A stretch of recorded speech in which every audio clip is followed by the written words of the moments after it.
I didn't even know what I would expect coming in here.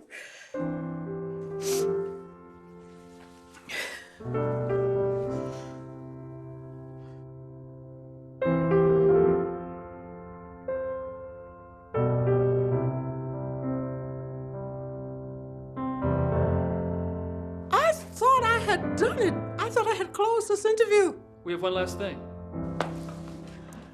I want to talk about the night. Yeah.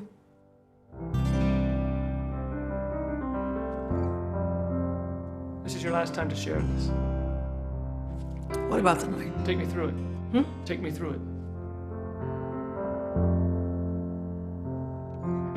Take me back.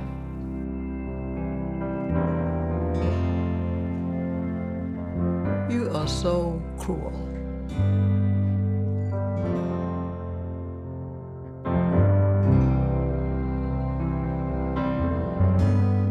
He didn't react. He's just sitting here looking at me.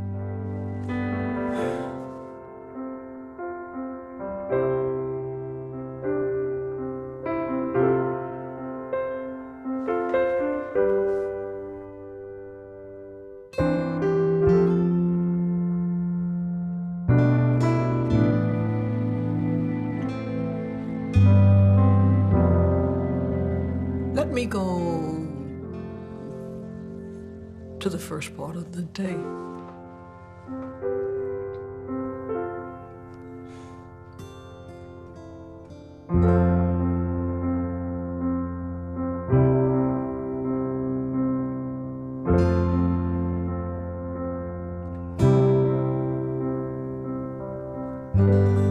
I knew that our life was different from others, yes. But not a lot. It was not, I felt like a normal kid, except for when the threats started increasing. Some of the greatest memories that I have is just running in and out of this door. That window was always open where we could hear everybody. We would yell, "Come on out, it's time to play." Or, so-and-so's getting a whipping. So we would all run out the door to go see who's getting a whipping, or they would run up here to see if we were getting a whipping. And it was lively. That's when Daddy asked us to pose, because he was always with his camera. Daryl always wanted to be a cowboy, so he's posing like a cowboy.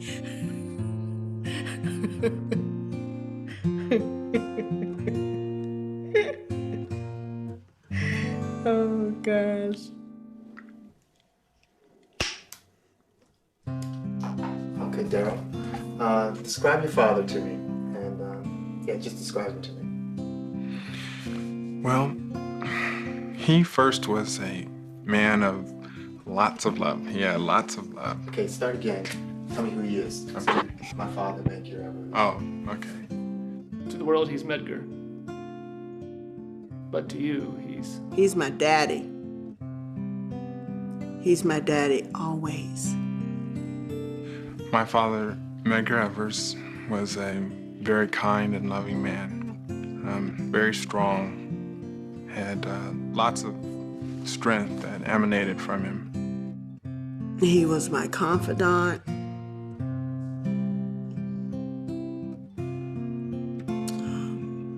My protector.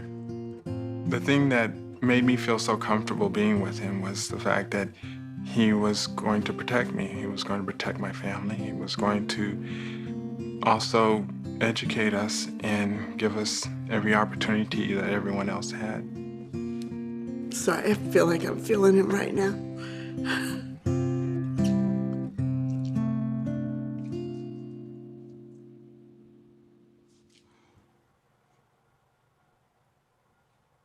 I knew I had something special in that man. I was frightened. I didn't want to lose him. I didn't want to lose my husband. I didn't want my children to lose their father.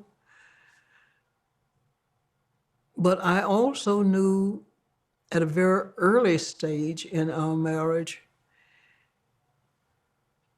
that he was a man on a mission.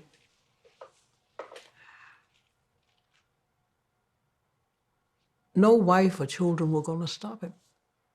Medgar Evers actually represents what it means to actually struggle against oppression, what it means to actually be willing to sacrifice everything to stand up not only for your own welfare and benefit, but for the welfare of others as well.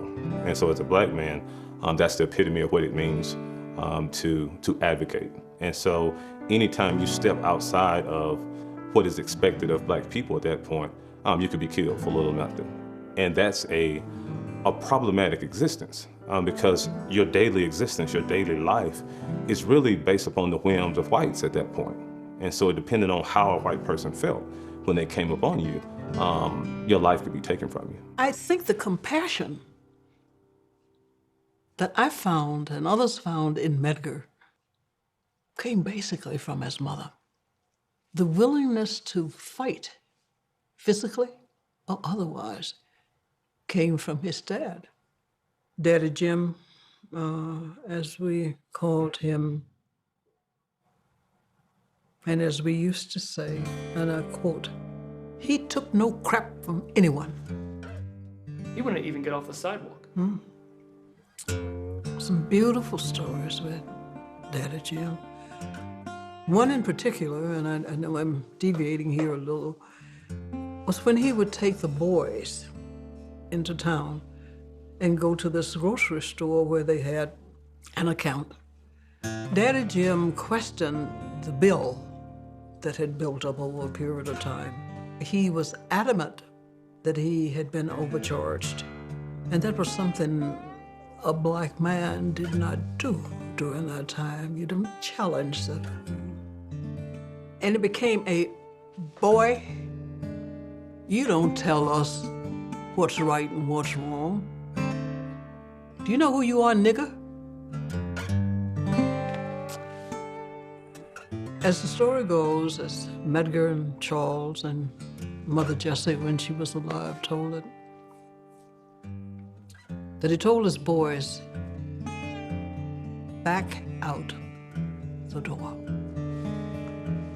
And he got a bottle of soda pop or something or the other and hit it across the counter and broke it. And he backed out, holding that broken bottle. Said, come on. Come on. Yep, so Decatur. My old cafe, ain't that something? It's a lot different than it was then. Worked there many days. Did you and Medgar ever pull any pranks on anybody? No. And pranks? No. No? No. Didn't you all dig a hole in your front yard? Or a trap? That we did, yeah. What was that about? Was it in front of the house? Well, we can see, but I was coming to the house. The pathway that came to the house, we dig a hole where you had to walk in the path, didn't you? Because the woods on the side, they were falling. We did that, my dad had my mama to whip us. We had them, and only colored folk coming through there. Why we do that? All they had was little stores back. What is that? So why did you dig that hole? Huh? Just devilish, you know. We knew that all the people had to come that way, had to come through that path. We dug it and filled it up with straw. And one of my mama's dear friend fell in there. And mama whooped us for a week, I guess. And right here, we'll be able to come out that door there. Step right up here. White people be all out here. Theodore Bilbo, who is probably the most outspoken racist to ever serve in U.S. Senate, certainly during that time frame, Depression era, a little bit after. And he came through Decatur, Mississippi, and they were little kids, and they wanted to hear this guy. And he had quite the reputation. And so he was speaking, and basically they kind of sneaked up and listened, got closer to the front. And at this point, he's what they call spitting fire. And he's talking about the desire to protect the vote. And then he looks out and he sees Medgar and Charles sitting there, and children. Medgar and I just boys then. We came in, we'd always crawl right through the crowd, see, y'all on here? Right up and sit right around the front step there, because he gonna sure point us out and call us out. And we knew that. While Bilbo was speaking, he was talking about, you know, the best way to keep inwards away from the polls is to visit them the night before. And he started, you know, this whole little thing that he always did. But that same location, but there was a 3-foot radar where people sit on here. And they stood all out there in front. And he says to the point that if we don't control the state, if we don't control what's going on, it's gonna become a point in time when those two niggas, and that's what he pointed, will be asking for the right to vote. Now he was saying to me, talking about the crowd of white people, you see them two little niggas sitting down there? If you don't stop them, someday they'll be up here trying to go and represent us. And Meg said, ain't a bad idea, Charlie. Oh, yeah. This is it. We were colored then, the Negroes. No such thing. If you call me black, then I'd knock your block off. It's amazing how things change. You guys would walk to school? Oh, yeah. Come on, yes. Color folks didn't have no buses, you walk. And if your parents didn't drop me off in the wagon, I was raised up right in here. There's a ditch somewhere, creek. And you taught Medgar how to swim? How to float. Yeah, but I mean, like, you know, but you threw him in. Yeah, well, I thought he had to swim. You see, you swim or sink. I ain't gonna sink, but he could stand up, now they wasn't above his head. And that's how he learned to swim. Just made him swim. I taught him everything he knew, you know, because he didn't know how to do nothing. And I was just a big brother. And not like it is now, we were real close. Brothers were real close in those days. I don't know about now. And if the older brother said something, that's the way it was. But so Medgar, he followed you into the military. We both sort of agreed to go in, yeah. He came behind me, yeah. And then we came out, and things hadn't changed. That's when he took over and started fighting the integration. My brother Daryl Kenyatta being the oldest, myself being the middle, and our brother James Van Dyke was born like 5 years after me. The thing that we all remember the most is that my dad always came and gave us quality time. When he came home, we were ecstatic.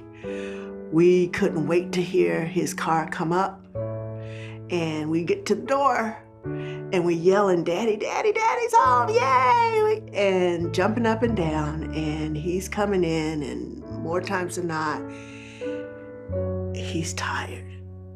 Actually, all the time he was just tired and drained, and you could see that in his physical body.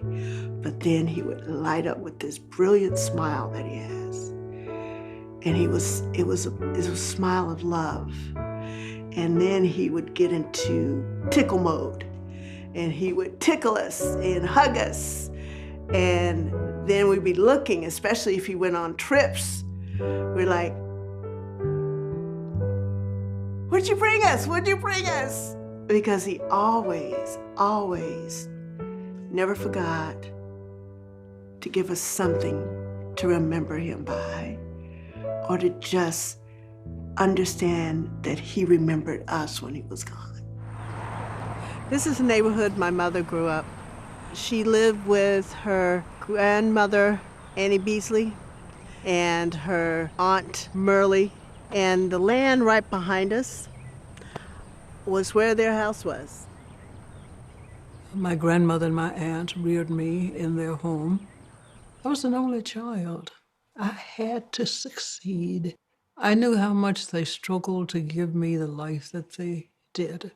They decided that I should become a concert pianist. Bless them. I emphasize again, they decided that I should become a concert pianist. Their push was all about grasping everything I could from the education that Mississippi schools provided for people of color. Ambitions ran to becoming the best school teacher you could be, Perhaps one would aspire to be a doctor, a nurse, and that was it. But very, very seldom were there conversations about what was happening in the world, certainly not what was happening in Mississippi. And I was told, quote, "Baby, that's the way things are," end quote. I'm going through some of these pictures, and you're a cutie. I was. Yes, you still are. You still are. So tell me what this picture's all about. Looks like a graduation. But I'm not sure. This must have been 8th grade. So you had a formal 8th grade graduation. Oh, yeah. With cap and gown. That was traditional in Vicksburg. But then in this photo, I see you leaning next to a young man. Who is this one that you look so smitten with? Waddell Turner. Waddell Turner. Tell me about Mr. Waddell Turner. He was my first crush. Apparently he crushed on you too. I guarantee you my grandmother was lurking somewhere nearby. Well, it's just surprising to me that you were so close. I'm surprised Granny wasn't there saying, arm's length, arm's length. I had arrived on the campus of Alcorn A&M College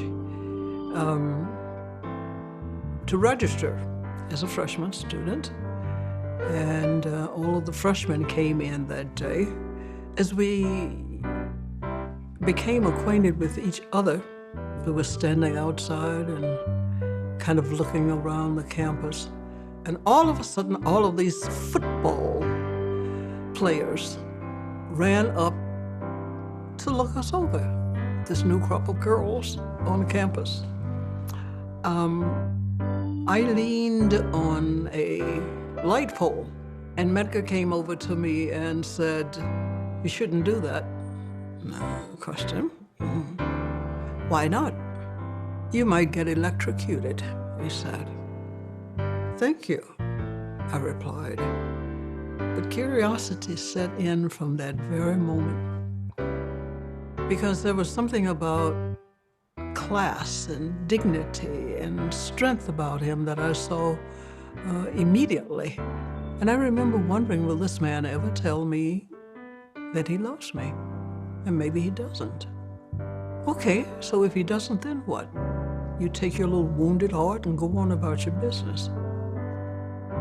And I recall even asking him, "Don't you love me?" You know what his answer was? "When I do, I'll let you know." Okay.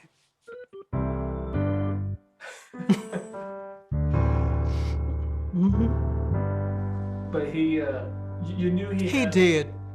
He loved me. There was just the toughness there. My grandmother, she and my aunt who reared me, were very disturbed with my falling in love with Medgar. They were fearful for him, his life, and they did not want their baby child to be threatened in any way by his activities. And I recall in some conversation they asked him what he planned to do with his life. And his words were similar to, I don't recall exactly, but to fight for justice for my people. And along comes this young man who was 8 years older than I, who was a veteran, I know. And we aren't gonna let our baby be taken over by this older man. He's only gonna get hurt, and she'll be hurt in the process. But you know, it's an interesting thing about human nature. You can't control falling in love. No, you can't. No, you can't. Mom loved music, he loved music, and they had all kind of different albums. When he would put on Misty, and he would go grab my mother, and they would start dancing, and we'd go, ooh. They would just kind of sway, and then he would dip her, and then bring her up and kiss her, and we would just go, Daryl and I would go, ew. But we knew that it was with love. We knew that they were showing each other how much they missed each other and loved each other, and we were just like, okay, that's enough now. There was almost no wedding. I'm not sure Medgar and I were even speaking to each other. Something had happened. I really don't recall. I don't recall what it was now. I recall vividly the night before the wedding when we had the wedding rehearsal and we weren't speaking to each other.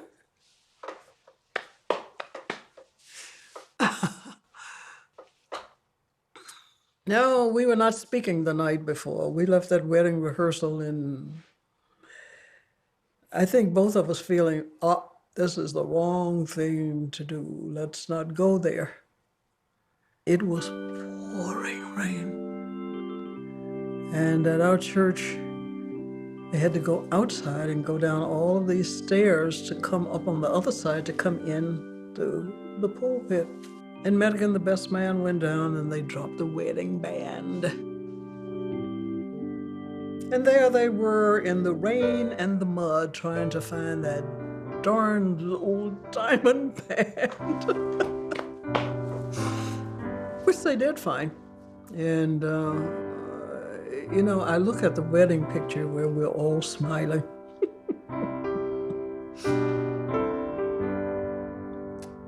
And both of us were probably saying, what did I just do?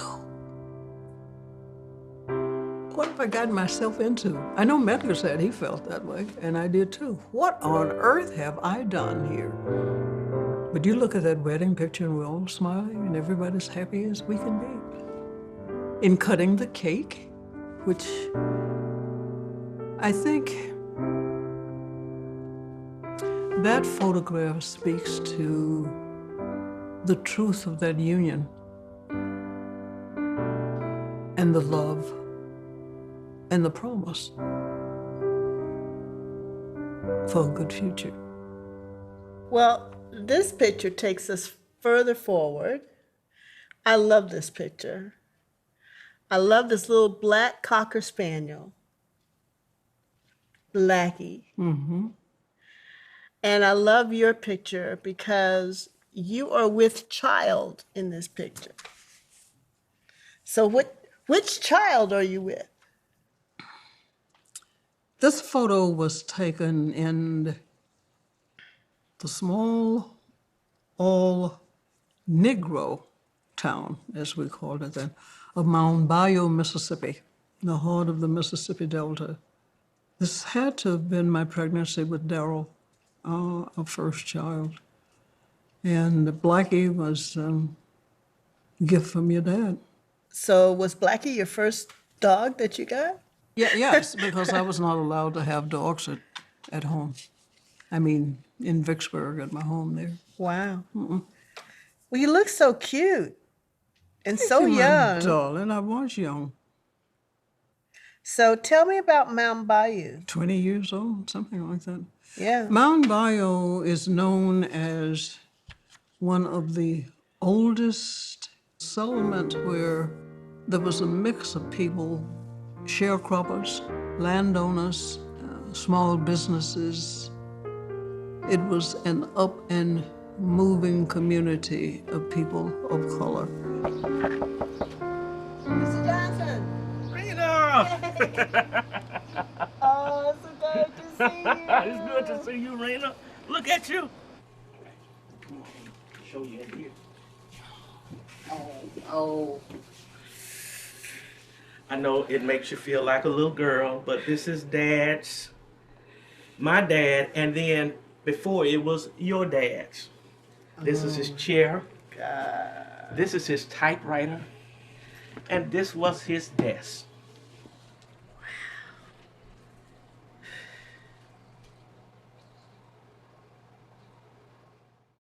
Mound Bayou was influential in things that went on in the state and nation. And this was the home that T.R.M. Howard had during the time. And he built homes right down the street here. They call them block homes. You know, they later got that word block homes. They were built out of blocks.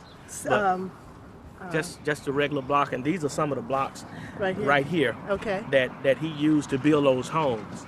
And your dad moved your mom here, and that's where they moved into some of the block homes down here. And that's where we were That's where, conceived in. I believe you were conceived in one of the block homes down the street. And then delivered up at the hospital. At the hospital. That's right. Okay. You All stayed. right. You stayed right down the street here. Okay. Feels familiar. Does it feel familiar? Medgar chose to go there after graduation from Alcorn State University because he was offered a job there as being a part of the newly formed insurance company owned by blocks, the Magnolia Mutual Life Insurance Company. And that's how we ended up there. I recall my grandmother and my aunt being very upset. Got a good job, a postal worker. And Medgar could not see that because he saw not only opportunities to learn and be a part of building an insurance company, but as he said, bringing dignity to the people who worked on those plantations. Instead of someone just driving up and saying, nigga, you know, you need to pay for this policy. You're so-and-so months behind. The people couldn't read, couldn't write, or whatnot. So Medgar said, if I do this, I can provide some dignity by calling them Mr. or Mrs. and making them feel like they were real human beings instead of some trash out there to do hard labor. It was his calling. It truly was. In the Delta for Medgar Evers, when he gets to Mound Bayou, he's getting this stronger sense of just how sweeping this kind of poverty and oppression, all of it is linked together in terms of keeping Black people in certain parts of society. And that's something that bothers him. He sees homes that you would think that no one lived in. He sees children without shoes. He sees children without clothing. He sees people with no food. When he's in these homes, he's talking to these men and women as if they are men and women. He has respect for them.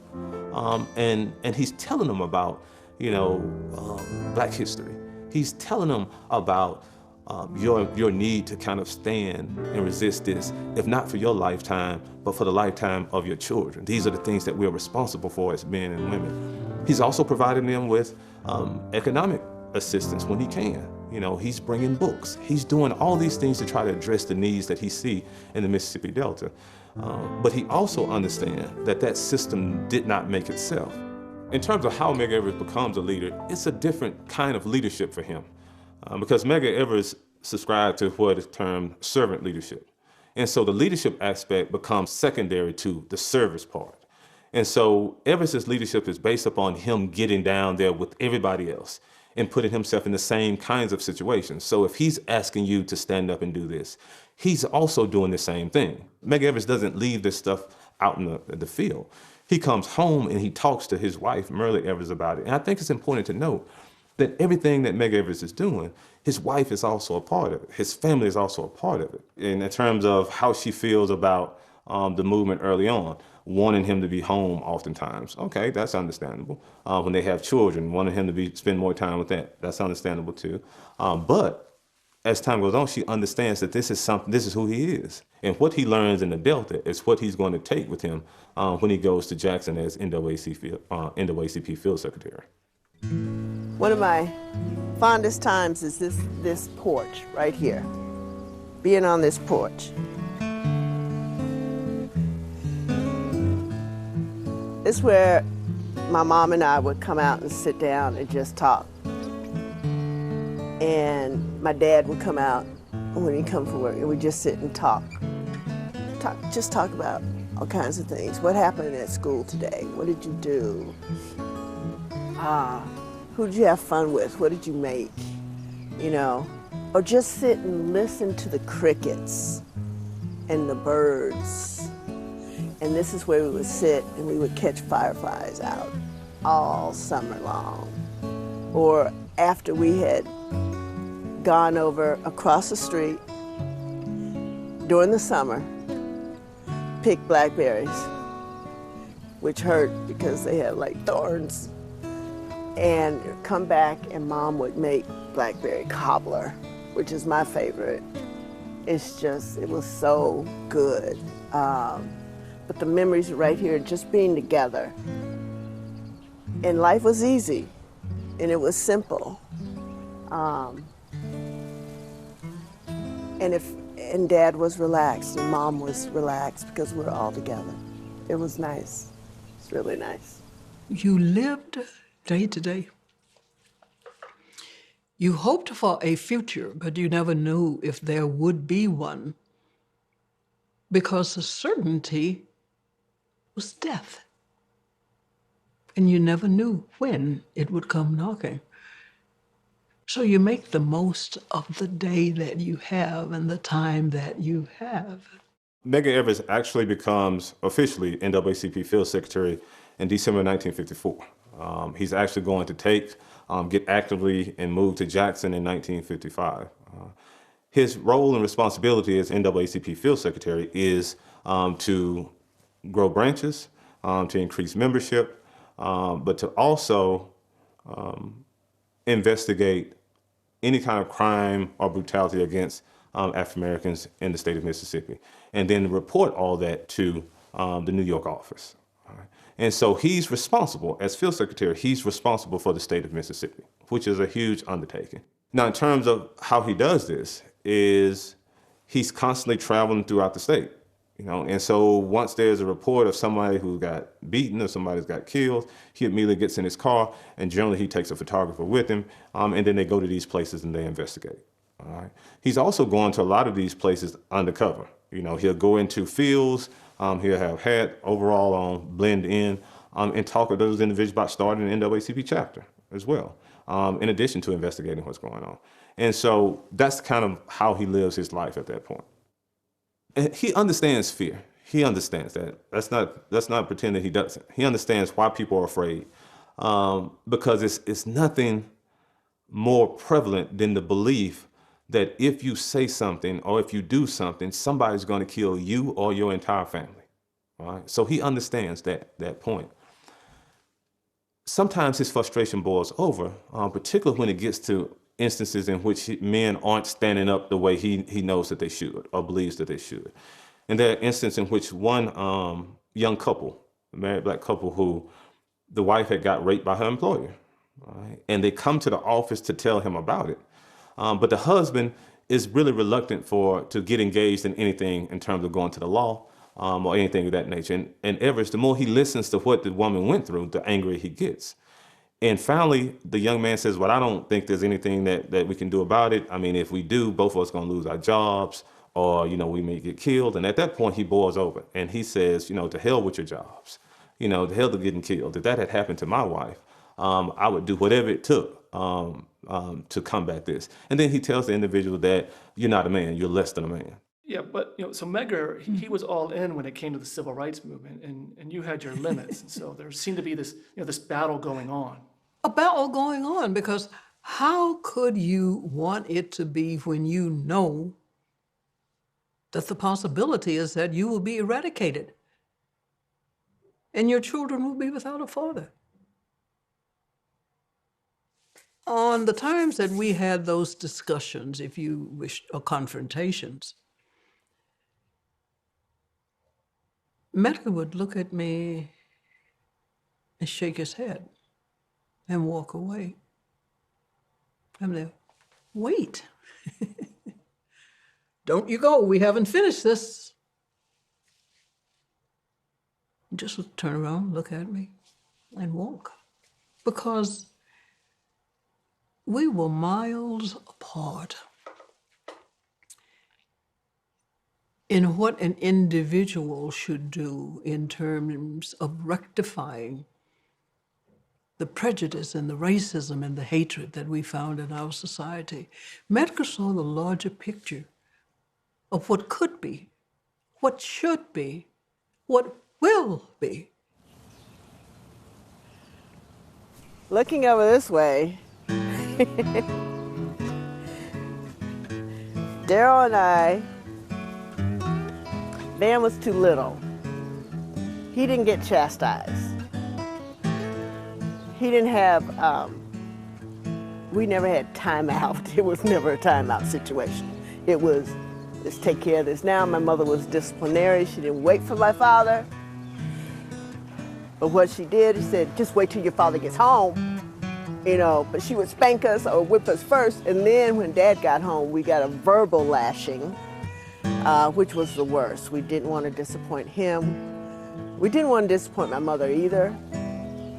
But over here, this is where we would have to, if we got in trouble, she had us come outside. And there were trees all over here. We had fruit trees over here, plum, peach, God, what else? We had all kind of trees over here that my dad had planted. And because he was a farmer too. And we would have to come over and get a switch. Once we came over and got a switch, we thought we were cool. We thought we were smart. We'd come over and get a switch about the size of that twig. And we'd like, okay, that's all right. That won't hurt too much. That was the worst. If it was a young one, because it was pliable and it would still stay. We should have gone out and gotten the older ones that would break after the second time that she hit us, and we didn't. But we learned our lessons from that. We learned our lessons. My brother Daryl got more than I did. Oh. Yeah. Those little switches sting like the dickens. Those were the days you got to pick out your bows that you wanted in your hair. But they always took the photos of the children after recess, and so we were always messy. Hair all over the place. Snow in Jackson, Mississippi.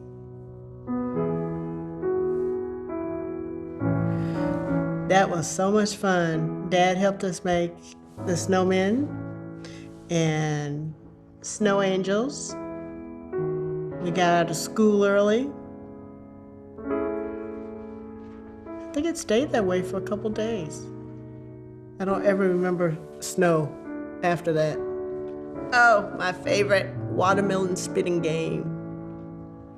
That was Mrs. Young's house. Our house was over here. I don't know, was that the ditch? I don't know if it was paved yet or not.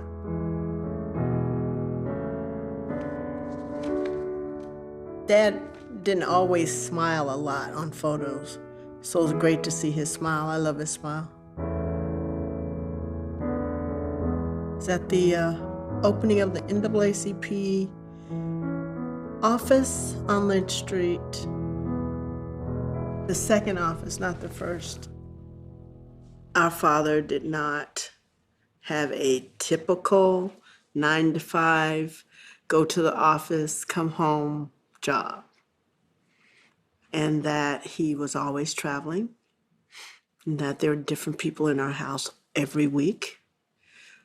People who would come to our house that were hiding or needed to be hidden, that needed to be clothed and fed. And my father would be getting them out of Jackson. How did Dad react when he first heard about it?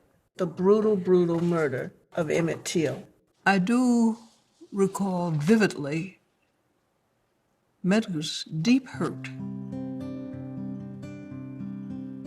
His almost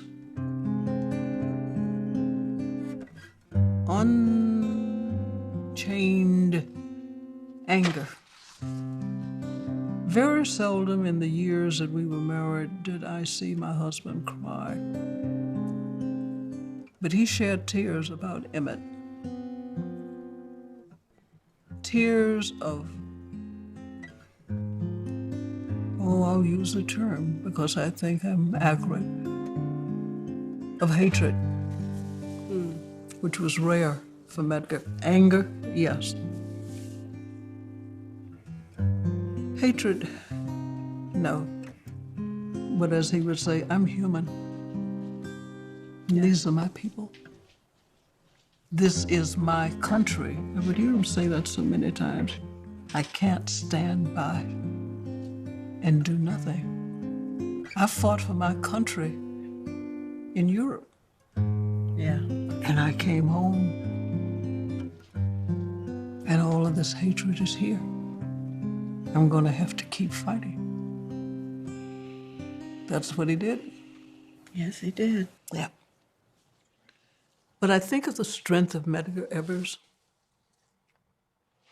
his resolve to do whatever he could to make America the country that was his country and that he believed in. My anger at him for putting his work for justice and equality above his family. I'd say, but Medgar, do you love us? And he would look at me as though, what's wrong with that woman? Doesn't she know I love her? And he would answer, it's because I love you that I'm doing this. I said, but we want you. We want to be able to touch you. We want to be able to feel you. We want to be able to laugh. We want to be able to cry. We want to be able to play together. He said, Merle, it's not for discussion. It's not for discussion. And he would say, he didn't have to say it more than once or twice. Either you are with me or you aren't. He said, it's your decision. And I recall saying to him, I'll think about it. I'm not so sure. And truly, I wasn't sure that I could deal with all of the negatives of the life that we lived. But I loved him without question. So I stayed, and I worked with him side by side. You were Mrs. Evers, the secretary to the field secretary of the NAACP in Mississippi, which was Dad. Mm-hmm. And so in the office, you were very professional, and that's the way that he required it.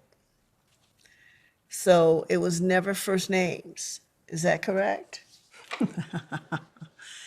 Yes, and we were often teased about the formality of our relationship in the office.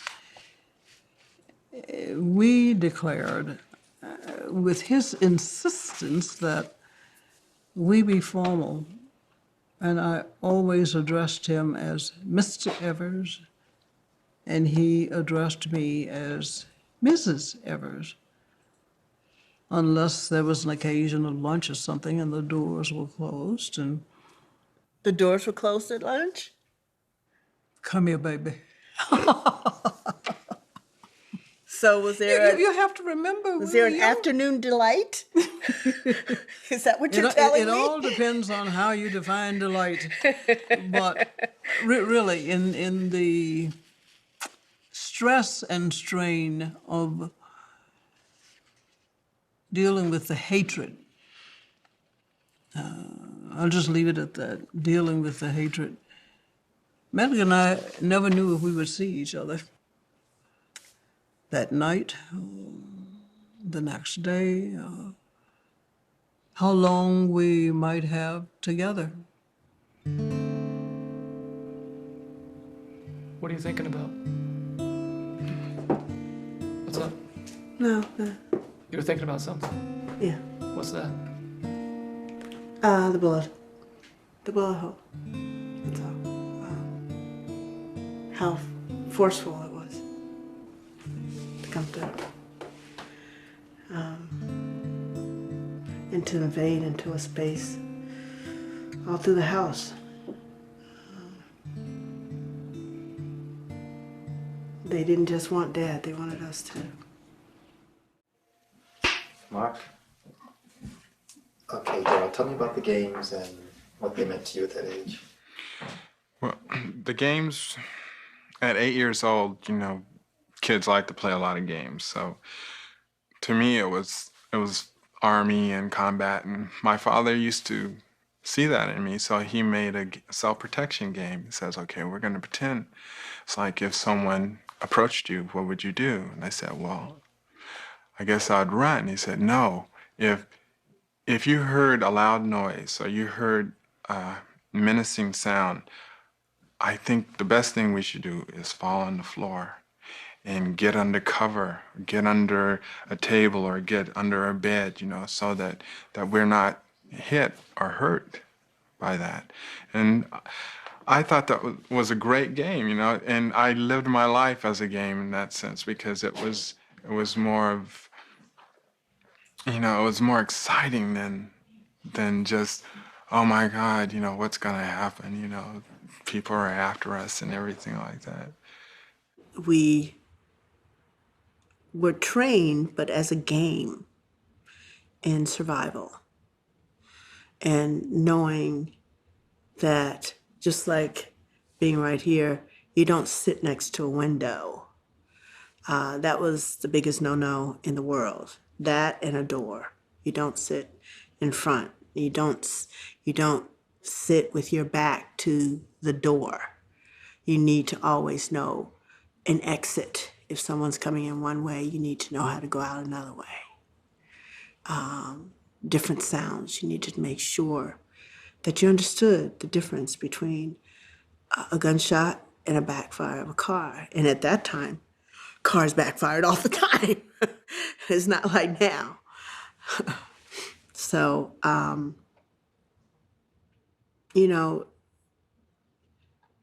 knew that finding the safest place in the house was different than what my other friends ever had encountered. That I knew.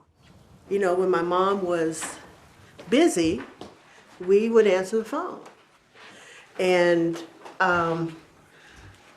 we'd pick up the phone, and the threats were coming in, and they were telling us how they're going to kill us, but more importantly, how they're going to kill my father, what they're going to do to him, and that we're all going to be dead soon. And they knew where we went to school. I mean, they would tell us, describe stuff about us. And so my mom refused to let us answer the phone after that. And that was really within the last year of my father's life. The intrusion of hatred into my home and where I worked was not acceptable. And you reach a point where you want to strike out, you want to hit back hard. Medgar overheard me on some crank call that came in, and he told me, don't lower yourself to the level of those people who are calling and what they say. Rise above it, Merle, rise above it. I tried. That's the kind of life that they were actually living here, in which you understand Mississippi to be such a point that you have to constantly be on guard to that level. There was one instance in terms of just father in which he hears something in the house, and he jumps up. Both him and his wife, he jumps up and he has a rifle in his hand. And he goes to the room and he turns on the light, and it's his oldest son standing there going to the bathroom. And at that point, it's kind of a jarring feeling at that point, because he's like, Mississippi is what it is, but it had got to the point to where it had put him in a position to where his son is, is in danger at that point, right? And for him, the question is, what am I doing? And that's one of those moments in which you start to think internally, my God, what is happening? What kind of place is this? That puts us in these kinds of positions. And then what do I do about it? Because the overall goal is to protect the family, but here it is in that moment, everything is internal. Right? And those are the questions you ask, my God, what is happening? And then there's this deep breath about, how do we move forward at this point? When the threats increased in '63, prior to that, he had gone to California. And he never, ever wanted to leave Mississippi. This is his home. And he was going to change it. And he was going to die trying, which he did.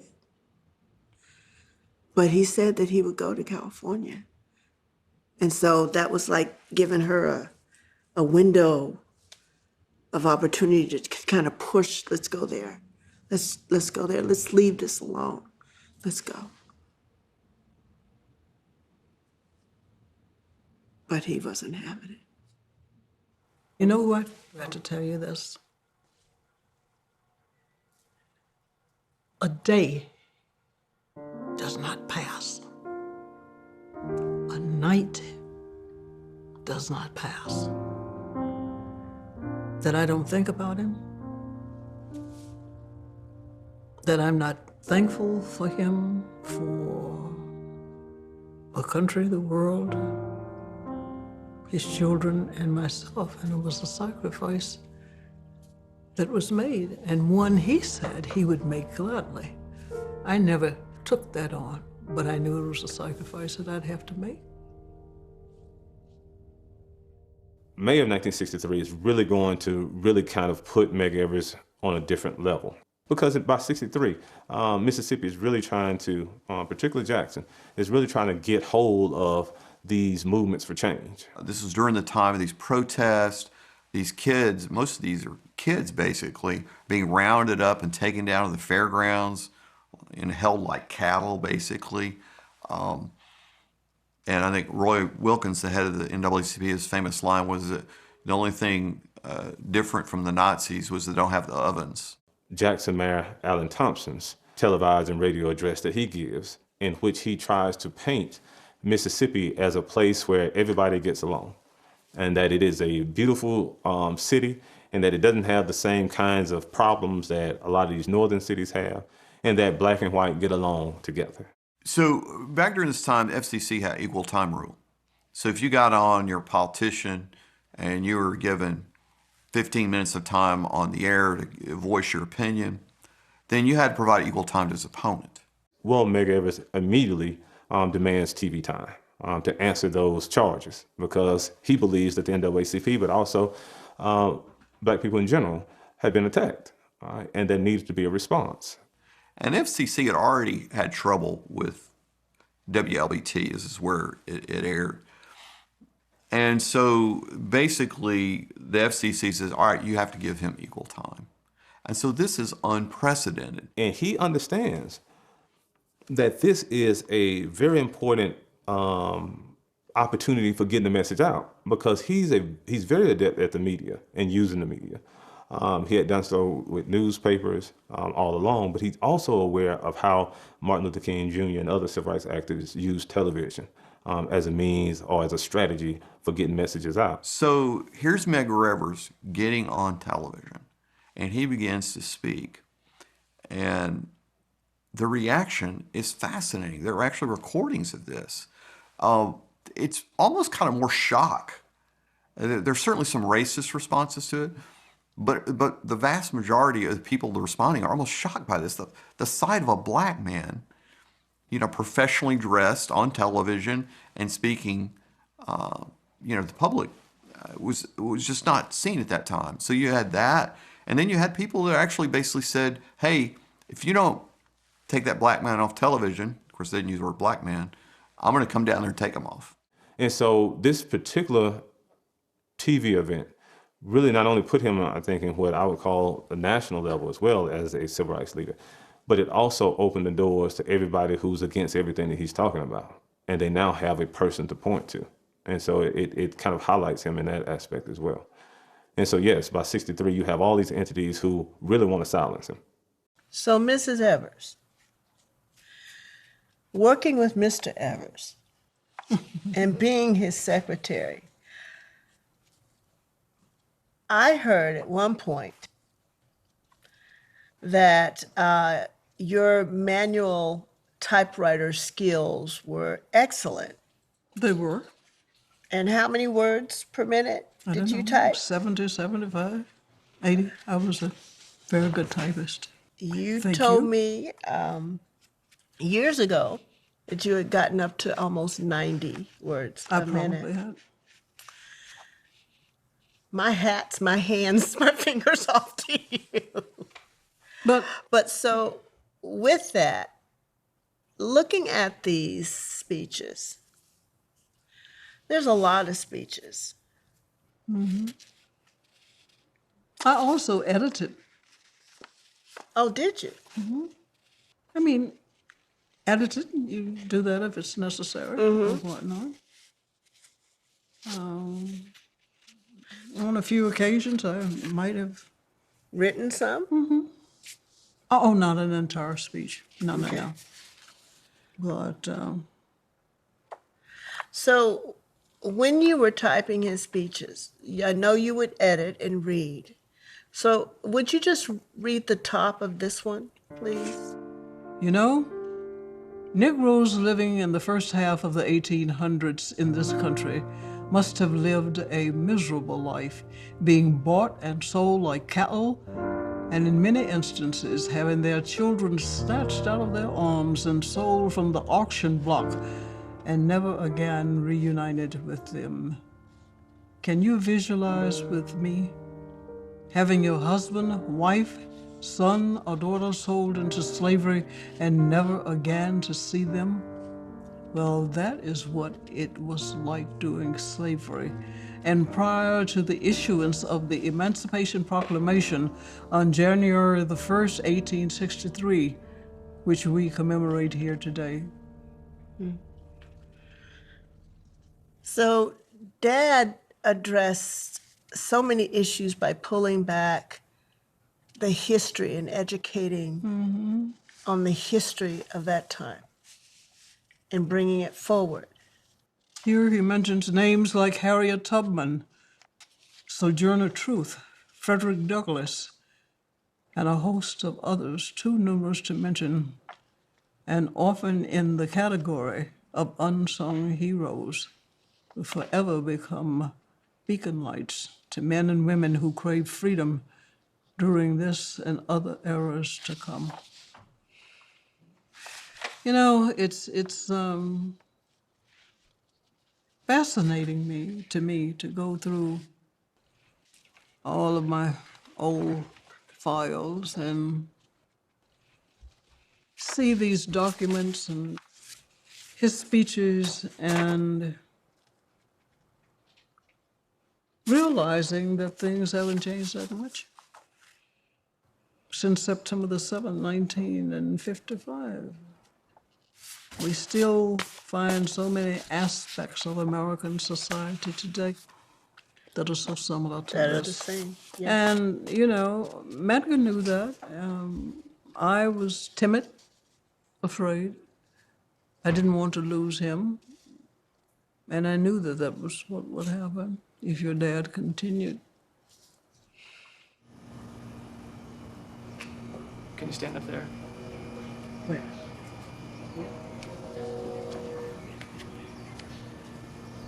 You want me to stand where I was standing that night? Here. And then it was here.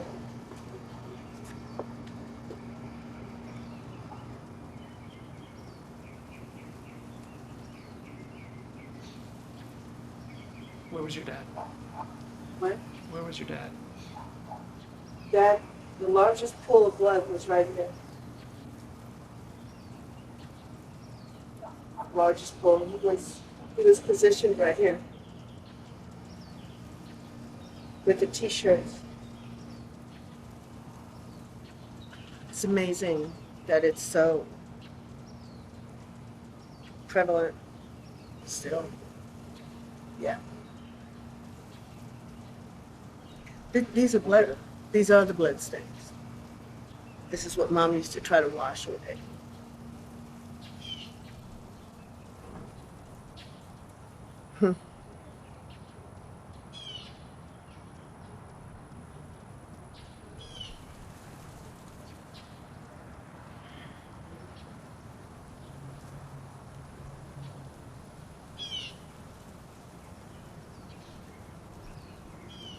How many times do you have to relive this particular moment? I was just thinking that. We just were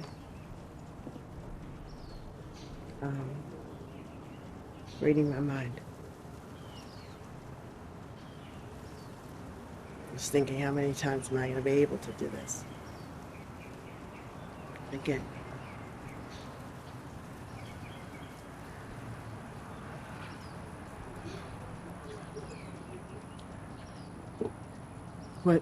What is, okay.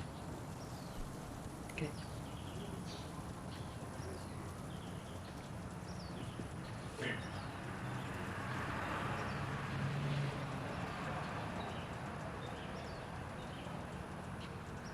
Make sure you get the crime scene photos of the actual one.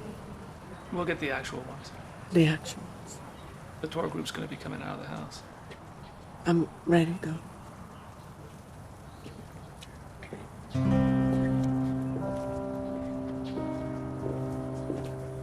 He always knew that Mississippi could kill you, particularly doing the kind of work that he was doing.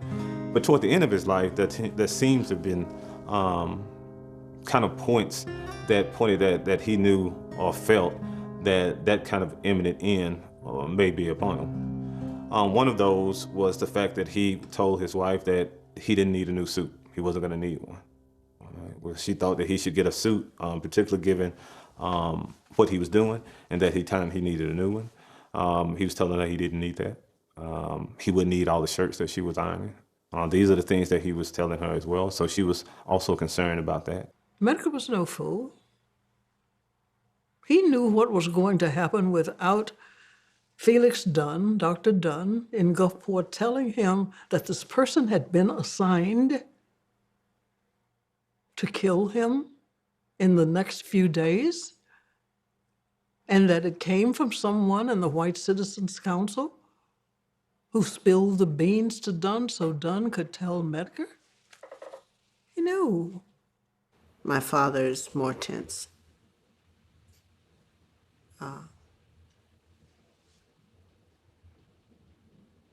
He doesn't play as much with us. But then again, he hugs us tighter every morning or every time he's leaving. He hugs us like crazy and tells us how much he loves us. But you could tell that he's not happy. He's not as light-hearted. He had a stern way about him during those last days. His eyes were darker.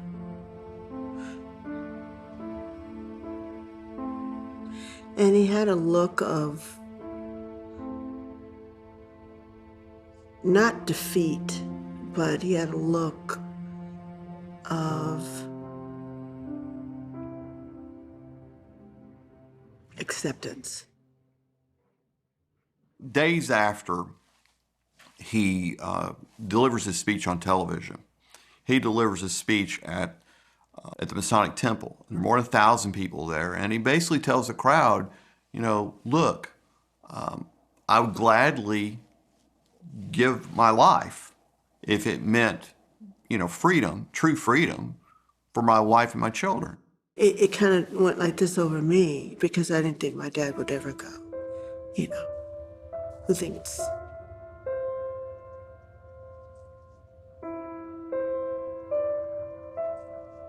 As a kid who thinks that will come immediately.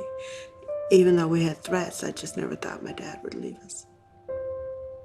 And so toward the end, there's all these small caveats that point to his, at least at that point, knowing that that there's something brewing that may end up with him being dead. Yeah.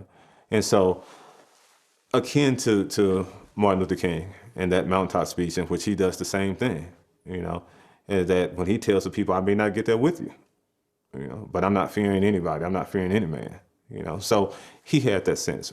Malcolm X, too, on the time that he was assassinated, had decided he had never let his children come and see him do a speech, but he decided to let them come that day, too. And so you have all these kinds of connections that are going on. And you have people in Jackson who were saying that this is, something needs to be done. We need to get him under some type of protection because there's this feeling in the air, particularly after his speech on May 20th, that the forces aligning against him was about to converge. I always felt his hugs and kisses, no matter when he came home, because he would come into the house. He would come into our rooms, and he would hover over our beds. And my mom said he would just watch us. And then he would always hug and kiss us goodnight. And I felt it most nights. And that night, he and Mom were in the living room, and I guess the threat of it coming soon was shared with Mom, and he was so tired. Mom said he was just so tired of fighting.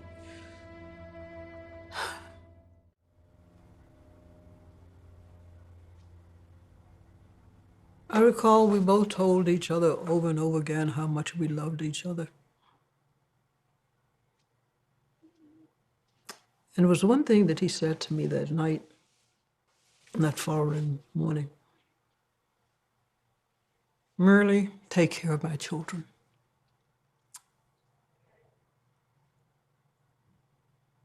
And I said to him at one or the other of those times, you don't have to tell me that.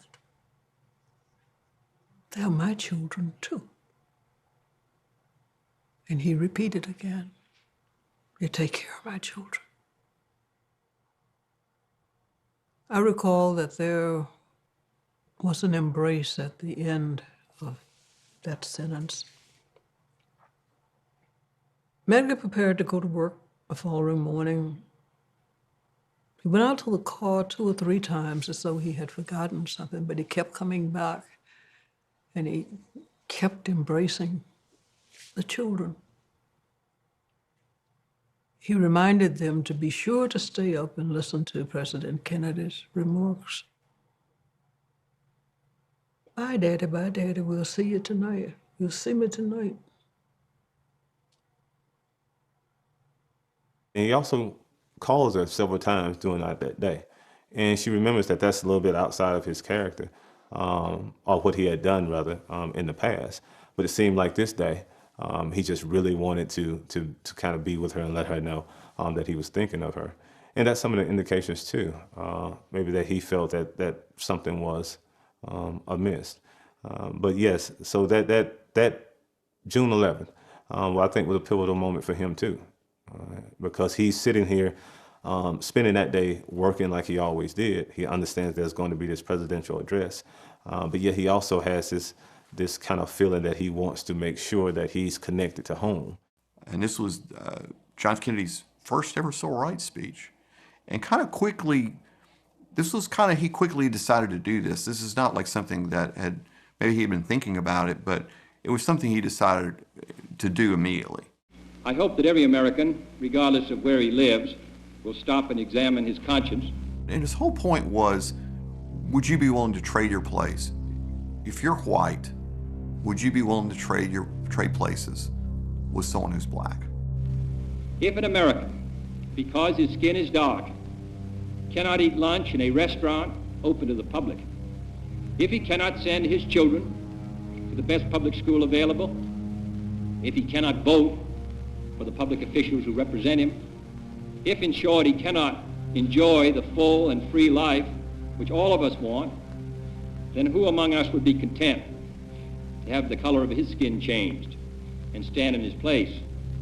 And then after the speech, he goes to a meeting at a local church and he's talking about those issues. And then he goes, before going home, he goes to Jack Young and Really Young's home to talk to them a little bit. He was coming home, came into the driveway, and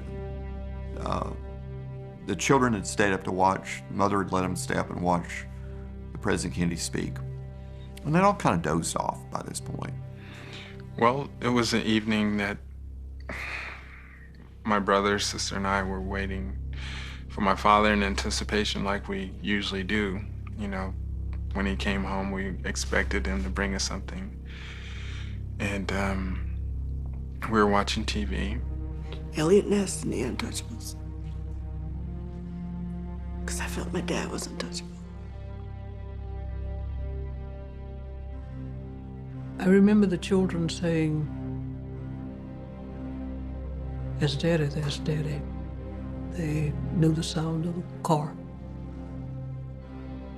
And they recognize the pause that usually takes, because once he gets home, he's always sitting in the car and he thinks about what he needs to bring into the house, what he's gonna leave. And he decides that he's going to bring in some work. But we had agreed that when he came home, he would not get out of the car on the driver's side, which was facing left. He would slide over and got out on the passenger side. That night he didn't. And then, not that long, just literally seconds after that, they hear a shot. And all of a sudden we heard a very loud noise, and we heard glass break, then we heard loud thump. And my mother got very excited. My brother and I went into automatic mode. My younger brother was on the bed with my mom. My mom jumped right off of the bed. She didn't go low like we were supposed to go. She went barreling across the hallway to the front door, yelling his name. And we pulled Van off of the bed and we went into the tub.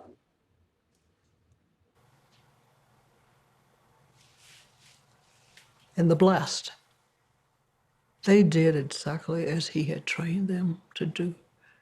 They hit the floor and they were pulling their baby brother into the bathroom as I ran out to the door.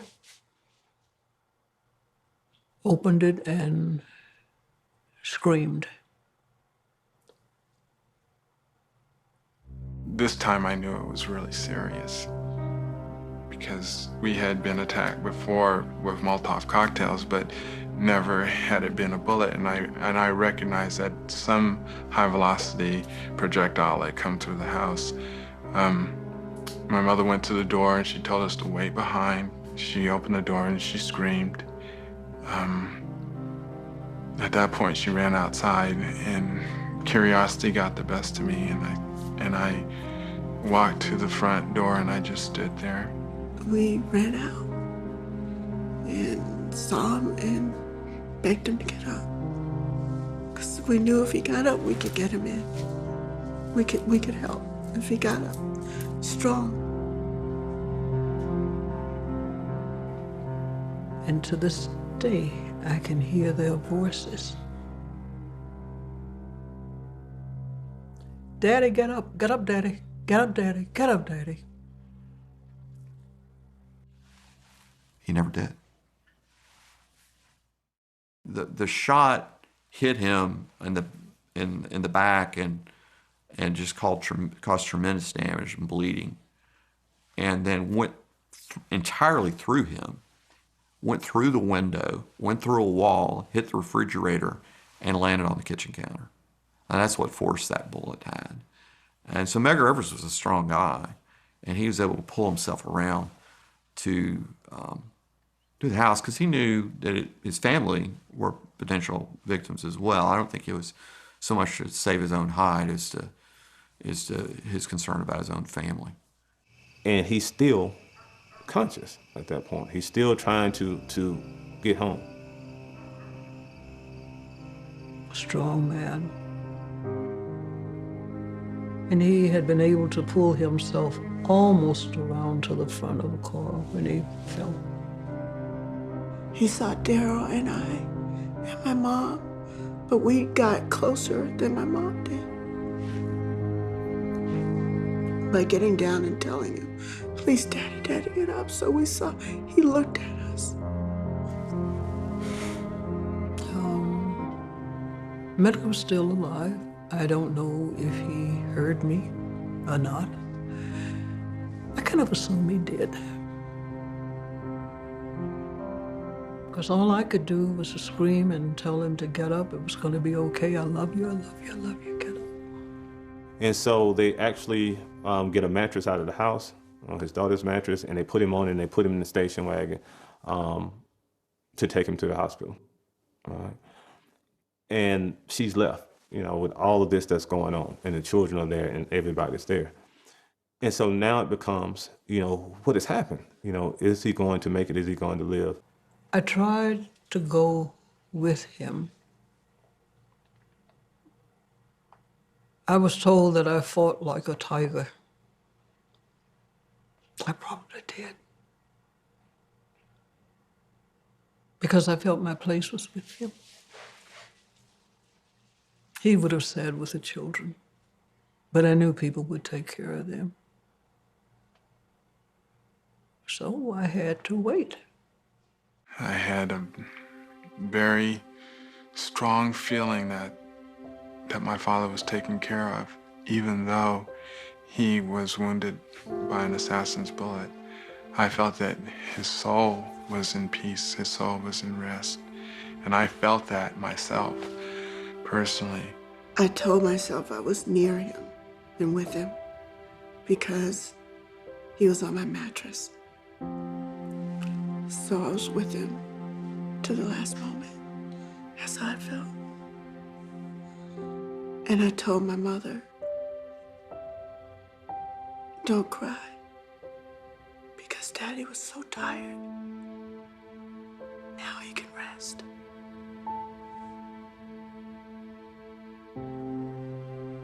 And he's resting, and he's still making things happen.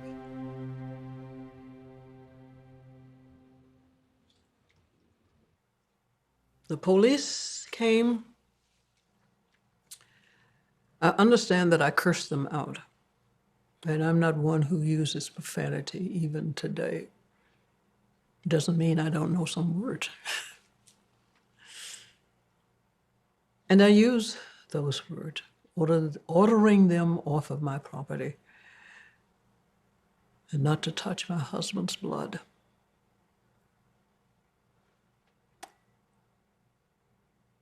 And the night went on, and our neighbor's wife, next to a neighbor's wife, came over, tears streaming down her face. And she couldn't talk. And I said, is he gone?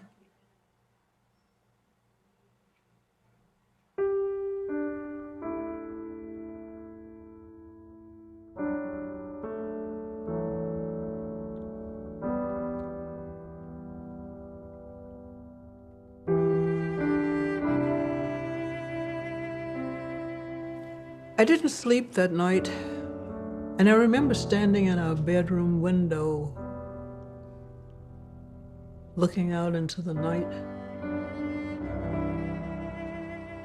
I believe the police cars had left by early morning.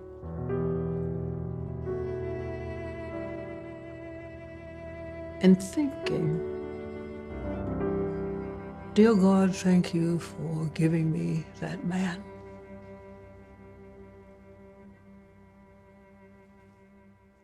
The father of our children.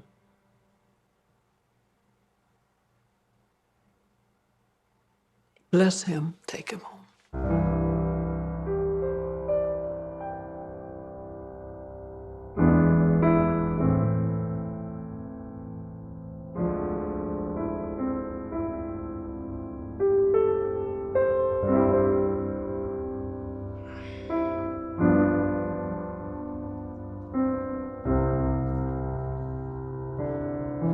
Getting prepared for my dad's funeral was a combination of emotions.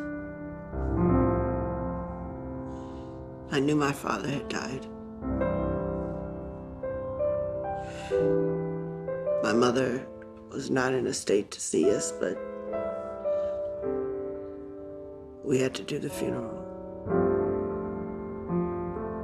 And my brothers and I had to go with strangers to go pick out our clothes. Daryl said at that point, he's the man of the house. Because the men kept saying he's the man of the house. It's a lot of pressure.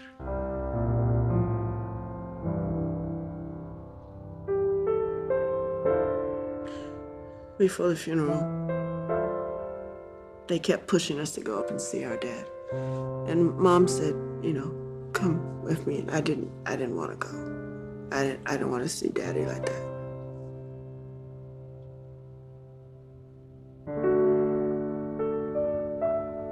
I want to get past that. I don't want to be stuck. June 12, 1963.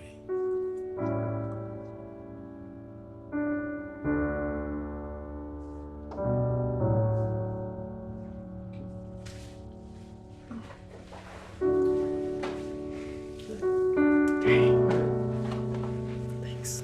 Thank you.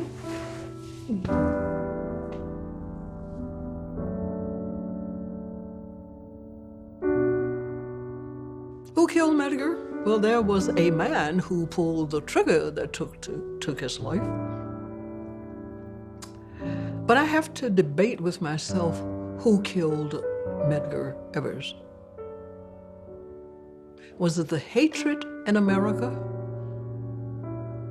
The blind prejudice? The sanctimonious people who feel that people of color are inferior? What else? I think there are different elements in American society captioned with hate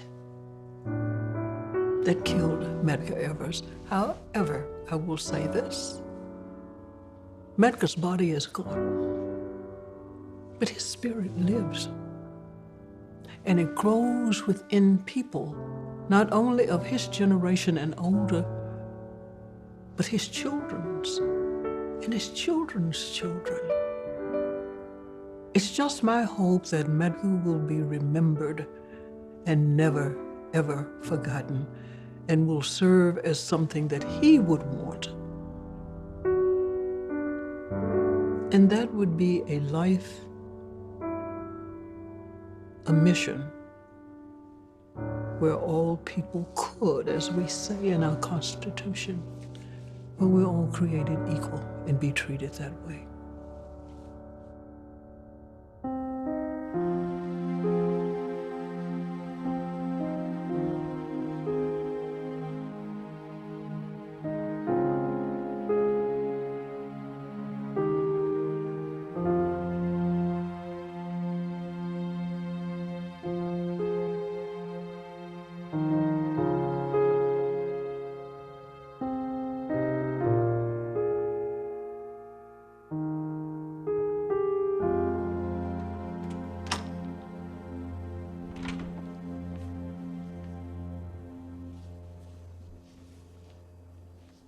I didn't even know what I expected coming in here.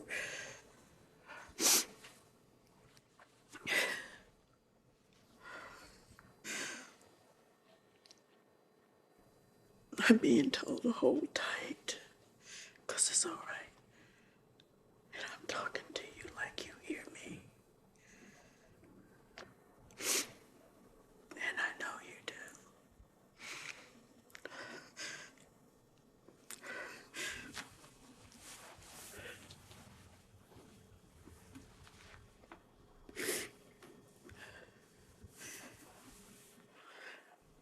hate you.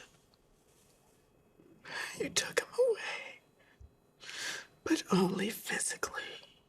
And you would never take his love away. You failed.